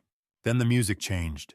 The familiar notes of the bridal march filled the cathedral, that timeless melody that signals the moment everyone has been waiting for. The moment the bride appears, a collective murmur of anticipation rippled through the crowd. Guests shifted in their seats, craning their necks to see. Cameras and phones lifted, ready to capture the moment. The massive wooden doors at the back of the cathedral swung open, and there she was. Emberlyn stood framed in the doorway, backlit by the morning sun streaming through the entrance. Her wedding dress was everything she'd dreamed of, white lace and silk, elegant and timeless, with a train that would sweep down the aisle behind her like something from a fairy tale. Her veil cascaded down her back, held in place by Carolyn's vintage hairpin, the same one her mother had worn, the same one her grandmother had worn before that. She held a bouquet of white roses and lilies, her hands trembling slightly, and she was smiling, radiant, glowing with a happiness so pure and genuine it made my chest ache. She looked so much like Caroline on our wedding day, so beautiful, so full of hope and certainty and love. I stood and moved toward her, offering my arm. Our eyes met, and for just a second, I saw the little girl who used to hold my hand crossing the street, who used to climb into my lap when she had bad dreams, who used to believe her daddy could fix anything. "Ready, Dad?" She whispered, her voice shaking with emotion. My throat tightened. I couldn't speak, couldn't trust my voice. So I just nodded and forced a smile. "Always," I finally managed to say. She tucked her hand into the crook of my elbow, and together we began the long walk down the center aisle. Every step felt like moving through water. Time seemed to slow, each moment stretching out, giving me too much time to think, to notice, to remember. I saw familiar faces as we passed, business partners I'd known for decades, friends who'd watched Emberlyn grow up, distant relatives who'd come from out of state for the wedding. They were all smiling, some wiping away tears, all of them believing they were witnessing something beautiful. Cameras flashed. Phones recorded. Everyone wanted to capture this moment, the father walking his only daughter down the aisle to meet her future husband. None of them knew what I knew. None of them had seen what I'd seen. My eyes found Zachary at the altar. He was watching Emberlyn walk toward him, his expression a perfect mask of love and adoration. His eyes were soft. His smile was gentle. He looked like a man who couldn't believe his luck, who couldn't wait to start his life with the woman he loved. Or maybe it was just a performance. The final act before the curtain fell. This is the last time I'll give her to you, I thought, looking at him. The last time. We reached the altar. Reverend Reed stood waiting, his Bible open, his expression warm and welcoming. Zachary stepped forward, his hand extending toward Emberlyn. The Reverend's voice carried across the cathedral, clear and ceremonial. Who gives this woman to be married to this man? This was the moment. The traditional question. The symbolic gesture of a father entrusting his daughter to her new husband. I looked at Zachary, at his outstretched hand, at the confident smile that didn't quite reach his eyes. Then I looked at Emberlyn, at her radiant face, at the trust and love shining in her eyes as she looked at the man she thought would be her husband. I do, I said, my voice carrying across the silent cathedral, and I'm about to take her back. I placed Emberlyn's hand in Zachary's. His fingers closed around hers, gently, carefully, like he was holding something precious, like he was holding something he planned to use and discard. Emberlyn squeezed my hand one last time before letting go. I love you, Dad. I love you too, sweetheart. More than you'll ever know. I stepped back and moved to my seat in the front pew, sitting down slowly. From here, I had a perfect view of the altar, of Emberlyn and Zachary standing side by side, their hands joined, of Reverend Reed opening his Bible and beginning the ceremony. "Hantu, dearly beloved," the Reverend began, his voice solemn and practiced. "We are gathered here today in the sight of God and these witnesses to join this man and this woman in holy matrimony." The familiar words washed over the congregation. People settled into their seats, preparing to witness the vows, the exchange of rings, the pronouncement that would make Emberlyn and Zachary husband and wife. I watched Zachary's profile, the way he looked at Emberlyn, the way he held her hand, the way he smiled when she smiled. And all I could think was, in a few minutes, I'm going to destroy this. In a few minutes, everyone in this cathedral is going to know the truth, and nothing will ever be the same again. Reverend Reed spoke of love, trust, and honesty. Every word felt like a knife. Marriage. He began, his voice carrying across the cathedral with practiced authority, is a sacred covenant built upon trust between two people who have chosen to walk through life together. Trust. I looked at Zachary standing at the altar, his hand clasping Emberlyn's, his face a picture of solemn devotion. He's lying to everyone here. It is a bond, the Reverend continued, founded on honesty between two souls who have promised to share their lives, their dreams, and their truth with one another. Honesty, truth. The words hung in the air, heavy with irony. I watched Zachary nod slightly, as if he agreed with every syllable, as if he had any intention of living up to those words. He stood straight, his posture perfect, his expression serious and reverent. The kind of expression a good man wears when he's standing before God and making promises he intends to keep. His hand held Emberlyn's gently, protectively, like she was something precious he would guard with his life. It was a performance, and he was giving the show of a lifetime. I turned my gaze to Emberlyn. Her eyes were bright, shining with unshed tears of joy. She looked at Zachary like he was her whole world, like she couldn't imagine a future without him. Like every word the Reverend spoke was being written on her heart in permanent ink. She trusted him completely, absolutely, and he was about to betray her in the worst way possible. A marriage should not be entered into lightly. Reverend Reed said, his tone growing more serious, or unadvisedly, or without careful thought and consideration, and it should never be entered into with deceit. Deceit. My hands gripped the edge of the pew in front of me, my knuckles turning white. That's exactly what's happening. Every word the Reverend spoke was the polar opposite of what Zachary Palmer represented. Trust, honesty, commitment, devotion, sacred promises made before God. All lies. I'd stood at this same altar 35 years ago, in this same sanctuary, under this same vaulted ceiling. I'd been younger then, nervous, hopeful, terrified, and excited all at once. And Caroline had stood beside me in her white lace dress holding my hand, just like Emberlyn was holding Zachary's now. The Reverend back then a different man, but the same words had asked us to make promises to each other. Promises we'd meant with every fiber of our being. Do you, Peter, take this woman to be your lawfully wedded wife? I do. Do you promise to love her, honor her, protect her in sickness and in health, for richer or for poorer, as long as you both shall live? I do, I promise, and I'd kept that promise. Through 30 years of marriage, through joy and hardship, through building a business and raising a daughter, through sleepless nights when Emberlyn was sick as a baby, through Caroline's diagnosis, through watching cancer slowly steal the woman I loved away from me one day at a time. I'd kept my promise until her last breath, until she'd squeezed my hand one final time in that hospital room and whispered, "Take care of our girl." Those vows had been real, sacred, built on love and truth, and a commitment that had lasted through everything life had thrown at us. But the vows Zachary was about to make, they were poison dressed up as promises. Charge.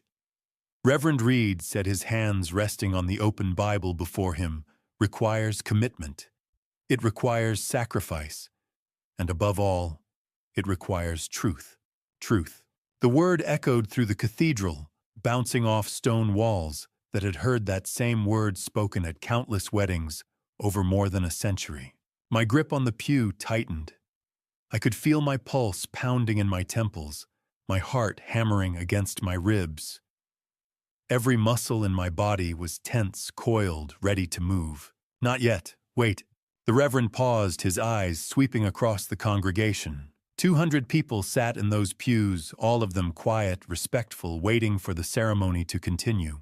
Waiting for the moment when Zachary and Emberlyn would exchange rings and become husband and wife. None of them knew. None of them suspected. Before these two young people exchanged their vows, Reverend Reed said, his voice taking on the formal ceremonial tone required by tradition, "I am duty-bound by the laws of this state and the customs of this church to ask." My heart stopped. This was it. The moment every wedding ceremony included. The moment that was supposed to be a formality, a traditional question that no one ever answered. Except today, someone would. "If any person here present," the Reverend continued, his gaze moving slowly across the congregation, "she knows of any legal impediment or lawful reason why these two should not be joined together in holy matrimony." The silence that followed was thick, heavy, oppressive. I could feel 200 pairs of eyes focused on the altar. 200 people holding their breath, waiting for the question to pass unanswered, as it always did. I felt the weight of Caroline's promise pressing down on me. Protect our girl, even when she doesn't understand. Especially when she doesn't understand. Let them speak now. My hands gripped the pew so tightly I thought the wood might crack. My legs tensed, preparing to stand, preparing to do what I'd come here to do. This was the moment. The final opportunity to stop this wedding before it became legal and binding. The last chance to save Emberlyn from a man who planned to use her, betray her, and destroy everything we'd built as a family. The last chance to protect my daughter, even if it meant she'd hate me for it. Reverend Reed's final words hung in the air like a challenge. "Or forever hold your peace." I stood. The wooden pew creaked beneath me, the sound echoing through the cathedral like a gunshot in the silence. 1 second, 2 seconds, 3 seconds. Every eye in the sanctuary turned toward me. 200 faces, 200 expressions shifting from peaceful anticipation to confusion to shock. I opened my mouth and spoke the words that would change everything. "I object." The cathedral erupted. Gasps rippled through the crowd, like a wave crashing against shore. Voices rose in a sudden cacophony of shock and disbelief. What? Did he just— Oh my God! At the altar, Emberlyn spun around her face, pale, her bouquet trembling in her hands. Dad! Her voice cracked on the word, a mixture of confusion and horror that cut straight through my chest. Zachary's expression flickered just for a split second. I saw it. Pure, unfiltered shock. His mask slipped, revealing the panic beneath. Then just as quickly, he pulled it back into place, schooling his features into bewilderment and concern. Mr. Caldwell. He started, but I didn't let him finish. Reverend Reed stood frozen at the altar, his Bible still open in his hands, his face a picture of stunned disbelief. In all his years of conducting weddings, he'd probably never had anyone actually answer that question. Mr. Caldwell, he said, his voice shaking slightly. This is highly irregular. Are you certain you wish to— I stepped out of the pew and into the center aisle. My legs felt steadier than they had any right to. My voice when I spoke was calm, clear, unwavering. I'm sorry, sweetheart, I said, looking directly at Emberlyn. But this wedding cannot proceed. Dad, what are you doing? Emberlyn's voice rose, tears already streaming down her face, smudging the makeup she'd spent hours perfecting. What are you doing? Behind me, I heard Douglas Whitmore stand. Pete, what's going on? Other voices joined his. Is he all right? Maybe it's stress. This is insane. Should someone call? I ignored them all. My eyes were locked on Zachary Palmer, watching as he carefully maintained his mask of confused concern. Mr. Caldwell. Zachary said, his voice taking on that smooth, reasonable tone he'd perfected over months of charming our family. I'm sure there's been some terrible misunderstanding. Perhaps we should discuss this privately. There's no misunderstanding, I said, my voice carrying across the cathedral. The only misunderstanding here is about who you really are, Zachary Palmer. A fresh wave of gasps and whispers swept through the crowd. I heard someone near the back say something about calling security. Someone else suggested I was having a breakdown. Let them think what they wanted. Zachary's jaw tightened, but he kept his expression neutral. Sir, I don't know what you think you know, but I know exactly who you are. I cut him off, my voice hardening. And I know exactly what you've done. Emberlyn stepped forward, her face streaked with tears, her hands shaking. Dad, please. You're embarrassing me. You're embarrassing everyone. I don't know what's gotten into you, but— Emberlyn. I turned to face her fully, and the look on her face nearly broke me. Confusion, betrayal, hurt. She was looking at me like I was a stranger, like I'd lost my mind, like I was the villain in this story. Sweetheart, I know this is hard. I know you don't understand, and I'm sorrier than you can possibly imagine. My voice caught, but I forced myself to continue. But you will understand. Soon. I promise you will. Understand what? She cried, her voice breaking on a sob. You're ruining my wedding. You're standing up here in front of everyone we know, and you're— She couldn't finish. She turned away, burying her face in her hands, her shoulders shaking. Zachary moved to her side, placing a protective hand on her shoulder, playing the role of supportive fiancé, comforting the bride whose unstable father was causing a scene. It's all right, he murmured to her loud enough for everyone to hear. We'll figure this out. Your father is clearly under a lot of stress. Don't you dare, I said, my voice dropping to something cold and dangerous. Don't you dare pretend to comfort her when you're the reason she's crying. Zachary's mask slipped again just for a heartbeat. His eyes met mine, and in that brief moment I saw the calculation there, the assessment. He was trying to figure out how much I knew, how much damage I could do, whether he could still salvage this. He couldn't. The whispers behind me had grown louder. I heard snippets of conversation. Never seen him like this? Poor Emberlyn. Should someone stop him? Douglas was making his way toward me, concern etched on his face. "Pete, I think we need to talk. Outside. Right now." But I wasn't leaving. Not until everyone at this cathedral knew the truth. I turned to face the congregation. 200 faces stared back at me, some confused, some concerned, some already judging me as the father who'd lost his mind and ruined his daughter's special day. They didn't know yet, but they would. I took a breath and let my voice carry across the stone walls of St. Benedict's Cathedral, across the same sanctuary where I'd married Caroline, where we'd baptized Ember Lynn, where we'd said goodbye to my wife 5 years ago. "Zachary Palmer," I said clearly, "is not the man he claims to be." The cathedral fell silent. Even the whispers stopped. Every eye was on me now, waiting, wondering. Some probably still thinking I'd lost my mind. And I was about to tell them something none of them could believe. Before I continue, I need to know you're still here.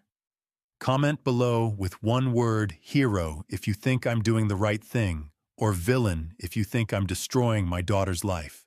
Because what happens next will define me forever. And a quick note, some of what follows has been dramatized for storytelling.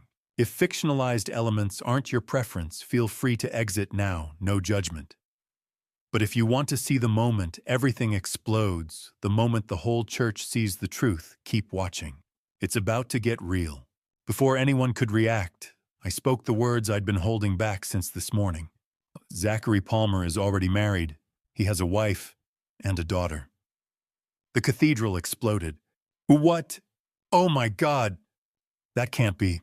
Gasps and shocked whispers erupted from every corner of the sanctuary. 200 people reacting in unison, their voices overlapping in a cacophony of disbelief. Zachary stepped forward, his face a mask of outrage and wounded dignity. "That is absolutely insane, Mr. Caldwell. I think you're very confused." "I'm not confused," I said, my voice cutting through the noise. "I saw them this morning. Your wife Marley, and your 4-year-old daughter." Emberlin's voice broke through the chaos, small and shaking. "Dad, no. You're wrong. Zachary would never tell him Zachary. Tell Dad he's wrong." Zachary turned to her, reaching for her hands, his expression shifting to one of gentle concern. "Sweetheart, your father is clearly under an enormous amount of stress. Maybe we should get him some help." "I don't need help," I said coldly. "I need the truth to come to light." I turned toward the side entrance where Martin stood waiting. Our eyes met across the sanctuary. "Bring them in." The side door opened. Every head in the cathedral turned as a woman stepped through the doorway. She was thin, dressed in simple jeans and a cardigan, her dark hair pulled back in a messy ponytail. Her face was pale, her eyes red-rimmed. She held a folder in one hand, and she held the hand of a little girl with the other. The child was small, 4 years old maybe, with blonde curls that bounced as she walked. She wore a pink dress and clutched a stuffed rabbit under one arm. Her eyes were wide as she took in the massive sanctuary, the rows of people, the flowers and candles, and overwhelming strangeness of it all. The woman Marley walked slowly down the side aisle, her daughter's hand gripped tightly in hers. Every step seemed to take enormous effort, like she was walking through water, or toward her own execution. The cathedral had fallen completely silent. 200 people watched them approach, confusion written on every face. The little girl looked around nervously, intimidated by the crowd, by the tall stone walls, by the way everyone was staring at her and her mother. Then she saw him, Zachary, standing at the altar in his perfect black tuxedo, looking like a prince from a fairy tale. Her face lit up like the sun breaking through clouds. "Daddy." The word rang out across the cathedral, echoing off the vaulted ceiling, bouncing off stone walls, hitting every ear in the sanctuary with the force of a physical blow. The collective gasp that followed was like a wave crashing. The little girl let go of her mother's hand and ran her small feet pattering across the stone floor, her curls bouncing, her stuffed rabbit trailing behind her. "Daddy, Daddy." She was running straight toward the altar, toward Zachary. I watched it happen as if in slow motion. Watched Zachary's face drain of all color. Watched his careful mask shatter completely. Watched him stand frozen, paralyzed, unable to move or speak or do anything but stare at the little girl racing toward him with pure joy on her face. Emberlyn turned, following the sound of the child's voice. Her face was a picture of utter confusion. What?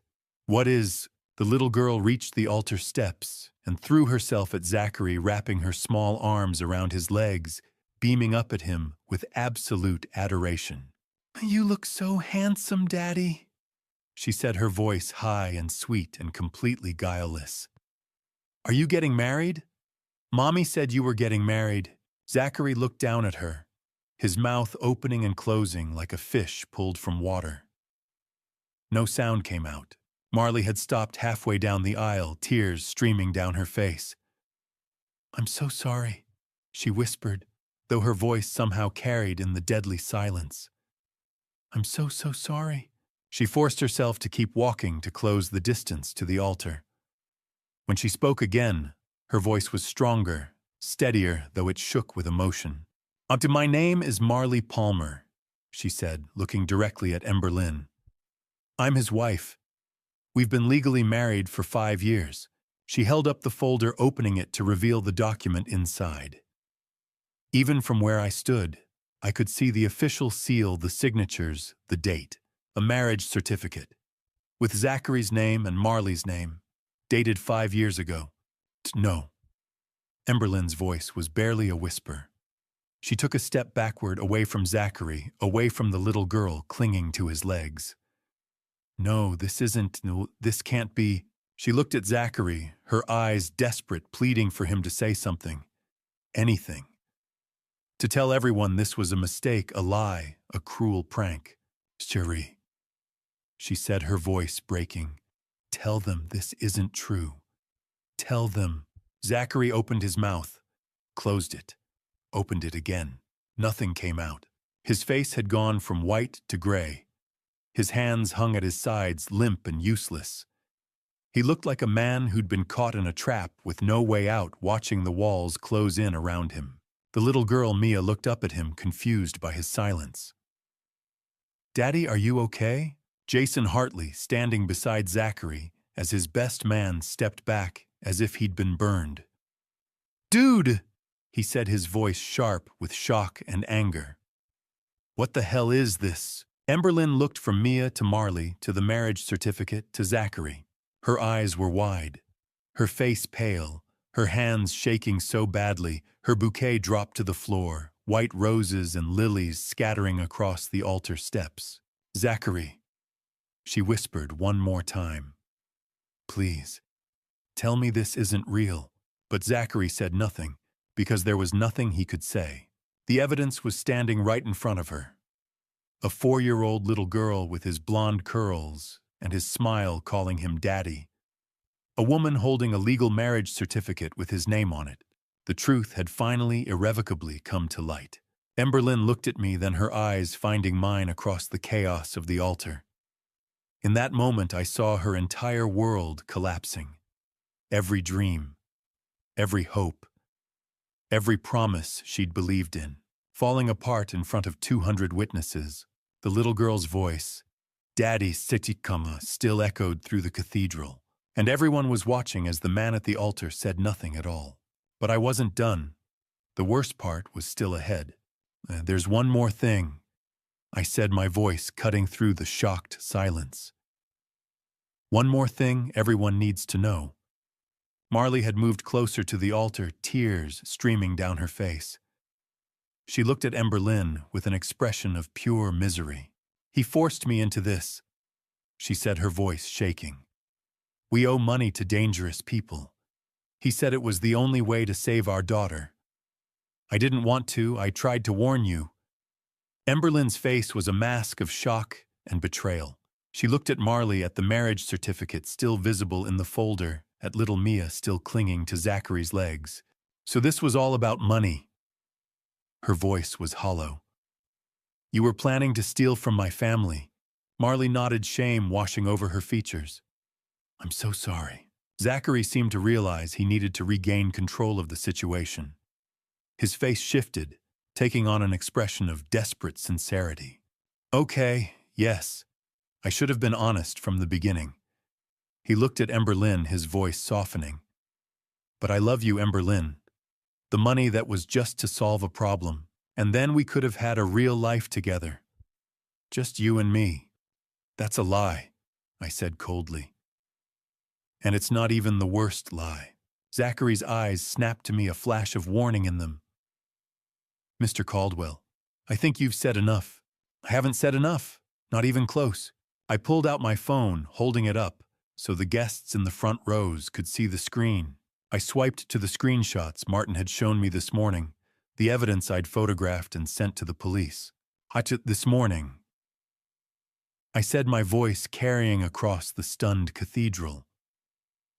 I discovered something that even Marley didn't know about. I passed the phone to Douglas Whitmore, who was standing in the front pew, his face pale with shock. He looked at the screen, his eyes widening. He passed it to the person next to him, then another. The images began circulating through the front rows, gasps and murmurs following in their wake. Those are emails, I said. Encrypted messages, bank transfers, all from Zachary's laptop. I quoted the key phrases from memory, letting each word hit like a hammer blow. Martin, target 3 months post-wedding. Make it look like an accident. $50,000 on completion. The silence that followed was absolute. Deadly. Zachary wasn't just planning to take our money, I said, looking directly at him. He was planning to make sure I couldn't stop him, permanently. The word hung in the air like poison. He'd already paid someone a deposit, $10,000. The timeline was set, 3 months after the wedding. I turned back to the congregation, many of whom were now staring at their neighbors' phones, looking at the screenshots being passed around. That phone call you got this morning, Zachary, in the car, I heard it. Your contact was confirming the plan. Everything is on track. 3 months, not 1 day sooner. Those were your words. Douglas stood, his face ashen. Pete, are you saying he was planning to... He couldn't finish the sentence, couldn't say the word. Yes, I said. That's exactly what I'm saying. Emberlyn's hand flew to her mouth. She stumbled backward, nearly falling. One of the bridesmaids caught her arm, steadying her. Oh my God, Emberlyn whispered. Oh my God. Dad, he was going to... She looked at me and I saw the moment it all clicked into place. The rushed engagement, the quick wedding, the way Zachary had asked so many questions about my schedule, my routines, my habits. He'd been planning it from the start. You have no proof. Zachary's voice cracked, desperation bleeding through his careful composure. Those could be fake, photoshopped. You're trying to frame me because you never wanted... They're not fake, I said calmly. The police have verified them. They're waiting outside right now. As if on cue, I saw movement near the cathedral entrance. 2 uniformed officers had entered quietly, positioning themselves by the doors. Behind them, I could see more officers outside. Zachary saw them too. His eyes darted from the police to the evidence being passed around the congregation, to Marley standing there with tears on her face, to Mia still holding onto his legs, confused and scared by all the shouting, and then to Emberlyn, standing there in her white wedding dress, looking at him like he was a monster. Like he was someone she'd never known at all. I watched the realization hit him. He was trapped, exposed. Every lie he'd told, every plan he'd made, every careful manipulation, all of it was out in the open now. There was no talking his way out of this. No charming smile or smooth explanation that would make any of this go away. He looked at the police officers by the door, at the evidence in people's hands. At me standing in the center aisle, the man who'd destroyed everything he'd worked for. His face went from desperate to panicked, to something cold and calculating, and then he ran. He shoved past Mia, who stumbled and fell with a small cry. He pushed past Reverend Reed, who reached out to stop him, but missed. He vaulted over the altar railing with surprising agility and bolted for the side entrance, the one Martin wasn't guarding. "Stop him!" someone shouted. The police moved, but Zachary had a head start. He crashed through the side door and disappeared into the corridor beyond. The cathedral erupted in chaos. People stood, shouted, pointed. Someone, maybe Jason, tried to go after him, but was held back by an officer. Marley had dropped to her knees, gathering Mia into her arms, both of them crying. And Emberlyn stood frozen at the altar, staring at the spot where Zachary had been standing just seconds ago, where the man she'd been about to marry had been standing, before he'd run like the criminal he was. He didn't make it to the door. The police were already there. Zachary had barely taken 3 steps when 2 uniformed officers emerged from the side corridor, blocking his escape.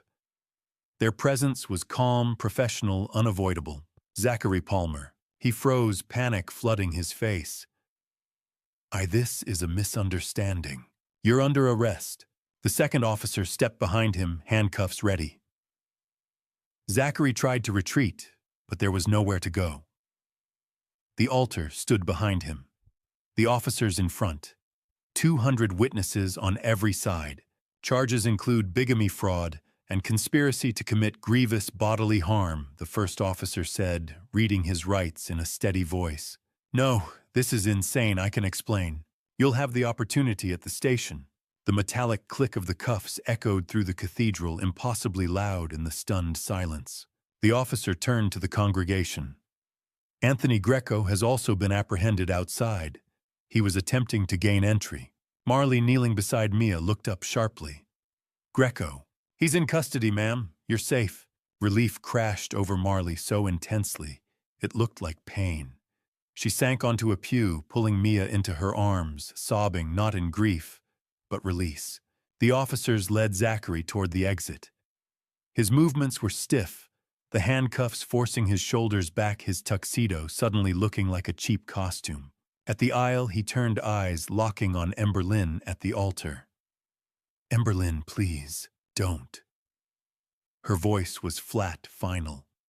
Tears streamed down her face, but her expression was stone. "Don't say my name." He faltered, then allowed himself to be led away. The cathedral doors opened to flashing lights outside, then closed with a hollow boom that felt like an ending. Silence swallowed the sanctuary. Then Emberlyn's knees gave way. I moved instantly. Martin was there too. Together we caught her and lowered her to the altar steps. She didn't resist, just stared ahead, her wedding dress pooled around her like something broken. Marley rose slowly and approached, hesitant. "Miss Caldwell, there's something you need to know." Emberlyn looked up, eyes swollen. "Haven't you said enough? I tried to warn you." The words lingered. 3 weeks ago, I sent an anonymous letter to your office. I told you Zachary wasn't who he claimed to be." Emberlyn blinked. "There was a letter. I thought it was a prank. 2 weeks ago I called you. I reached your assistant.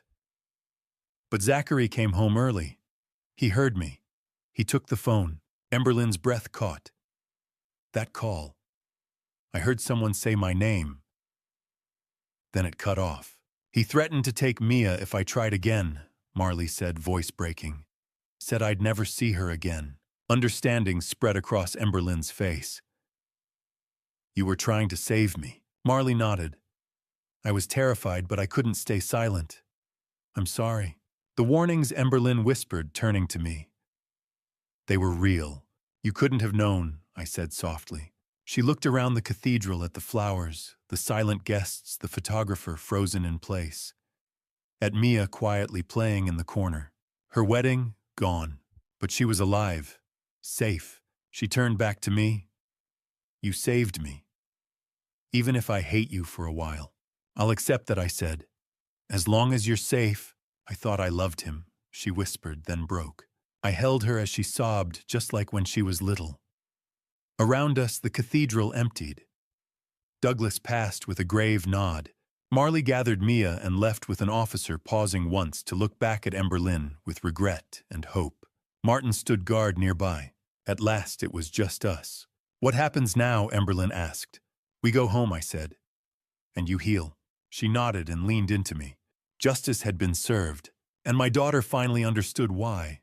6 months later, I sat in my home office as afternoon light filtered through the windows. On my desk was a photograph of Ember Lynn taken just last week. She was smiling, not the same carefree smile she'd had before that November morning, but a real one that reached her eyes. I leaned back and thought about everything that had happened since the day at St. Benedict's Cathedral.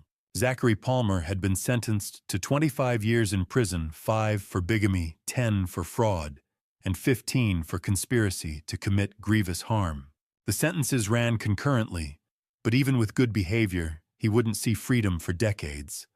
Anthony Greco had been arrested outside the cathedral that same morning.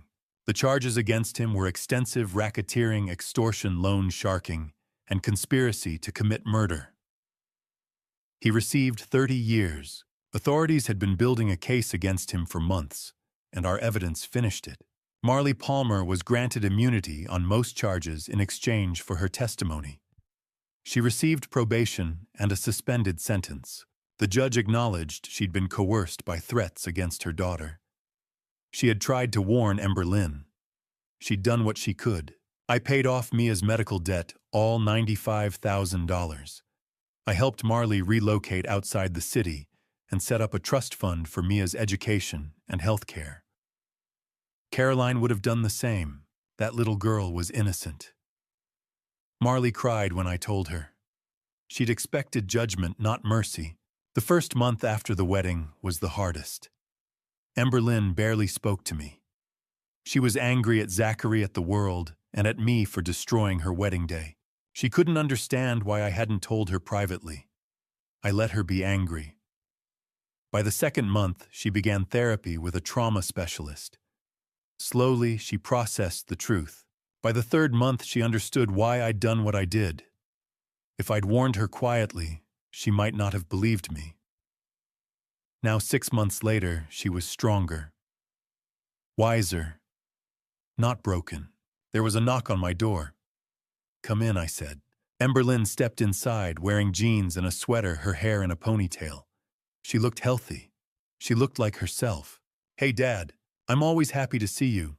How was your day?" She sat across from me. "I met Marley and Mia for coffee." I was surprised.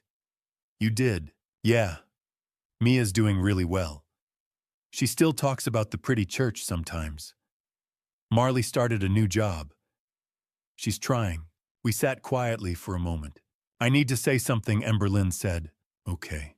Thank you for saving me. Even though I hated you at first, you had every right to. I was angry because you were right," she said softly. "And I didn't want to admit I'd been so blind." "You weren't blind. You were in love." Her eyes filled with tears. "I keep thinking about Mom. She'd be proud of you." Ember Lynn smiled faintly. "I'm learning how to trust again. Slowly. Take all the time you need. I'm thinking about going back to school," she said. "Psychology. To help people like me. You'd be wonderful at that." We talked a little longer about the future. Then Martin appeared at the door. "Oh, I didn't realize Miss Ember Lynn was here." Ember Lynn hugged him. "Thank you." After she left, I looked at Caroline's photograph on the shelf. "We did it," I whispered. "She's going to be okay." Outside, city lights began to glow. Life wasn't perfect, but it was honest, and that was enough.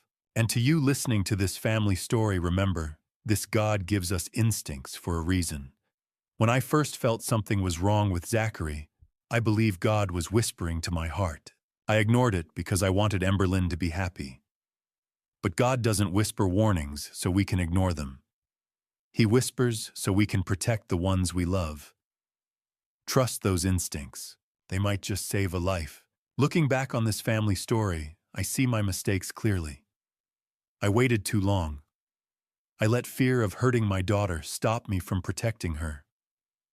Don't be like me. Don't wait until the wedding day to act. If you see red flags, address them early. Have the hard conversations. Yes, your loved ones might be angry at first. Yes, they might push you away. But anger fades. Death doesn't. Betrayal leaves scars that take years to heal. Act early even when it's uncomfortable. Here's what I learned about dad revenge, and I want to be clear, this wasn't about revenge. This was about protection. Real dad revenge isn't about destroying someone out of spite. It's about standing between your child and danger, no matter the cost. It's about being willing to be the villain in their story for a season so they can have a future. That's what dad revenge really means, sacrificing your comfort, your reputation, even your relationship temporarily to keep them safe. God gave me a second chance when Martin came to me with the truth. Not everyone gets that. I thank God every day that I listened. I thank God that Emberlyn is alive and healing. And I thank God for people like Martin, who had the courage to do what was right, even when it was hard. If this family story resonated with you, I'd be grateful if you'd subscribe to this channel for more true stories like this one. Leave a comment below telling me what you would have done in my situation. I read every single one. Share this story with someone who needs to hear it. Your share might save someone's life. Thank you for staying with me until the very end. I know this wasn't an easy story to hear, and I want to be honest with you, some of the stories that follow contain fictionalized elements created for educational purposes. If that's not something you're comfortable with, feel free to explore other content that suits you better. But if you're willing to learn from real experiences, even painful ones, I'll be here sharing what I've learned.